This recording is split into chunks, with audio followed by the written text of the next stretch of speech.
വചനത്തിൽ നിന്നും 3 വാക്യങ്ങൾ ഞാൻ നിങ്ങളിലേക്ക് ചൂണ്ടിക്കാണിക്കാം. ഇതിൽ നിന്നൊരു കൊച്ചു ദൂത് ആത്മാവിൽ ഞാൻ നിങ്ങളിലേക്ക് കൈമാറാം. മാർക്കോസ് എഴുതിയ സുവിശേഷം 1-ാം അധ്യായത്തിൽ നിന്നും അതിൽ 3 വാക്യങ്ങൾ.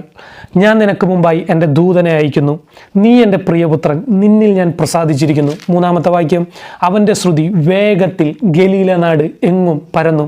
ദൈവിക നിയോഗം ഭൂമിയിൽ നിറവേറ്റാൻ വേണ്ടി വേഷത്തിൽ മനുഷ്യനായി വന്ന യേശു കർത്താവിനെ കുറിച്ച് പറഞ്ഞ 3 ഇതിലെ പ്രധാനപ്പെട്ട പദങ്ങൾ.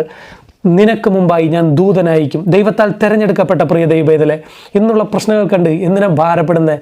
നീ ദൈവത്താൽ തിരഞ്ഞെടുക്കപ്പെട്ടതാണെങ്കിൽ നിനക്ക് മുമ്പാകെ സകല പ്രശ്നത്തിന്മേലും അതിനെ പരിഹരിക്കാൻ ദൈവം തൻ്റെ ദൂതന്മാരെ അയക്കും. 2, നിനക്ക് വേണ്ടി സംസാരിക്കുന്നത് നീയല്ല, നിനക്ക് വേണ്ടി വേണ്ടപ്പെട്ടവരല്ല, മറിച്ച് നിനക്ക് വേണ്ടി സ്വർഗം സംസാരിക്കും. കാരണം നീ സ്വർഗത്താൽ തിരഞ്ഞെടുക്കപ്പെട്ടവനാ. 3, അങ്ങനെ സംസാരിക്കുമ്പോൾ നിന്റെ പേര് സകല സ്ഥലത്തും പ്രസിദ്ധമാകുവാനായിട്ട് ഇടയായിത്തീരും. 1, ദൂതനെ നമുക്ക് മുമ്പായി അയക്കും, നമുക്ക് വേണ്ടിയിട്ടുള്ള സകല ദുർഘടങ്ങളെയും നിരപ്പാക്കാൻ. 2, സ്വർഗം നമുക്ക് വേണ്ടി സംസാരിക്കും. 3, നാം സകല സ്ഥലത്തും പ്രസിദ്ധരായി മാറും. അതുകൊണ്ട് ദൈവത്താൽ തിരഞ്ഞെടുക്കപ്പെട്ട പ്രിയ ദൈവവേദലെ, ഇന്നുള്ള പ്രതിസന്ധികൾ കണ്ട് ഭാരപ്പെട്ടിരിക്കില്ലേ? നിനക്ക് വേണ്ടി ദൈവം അത്ഭുതം ചെയ്യും. God bless you. ആമേൻ.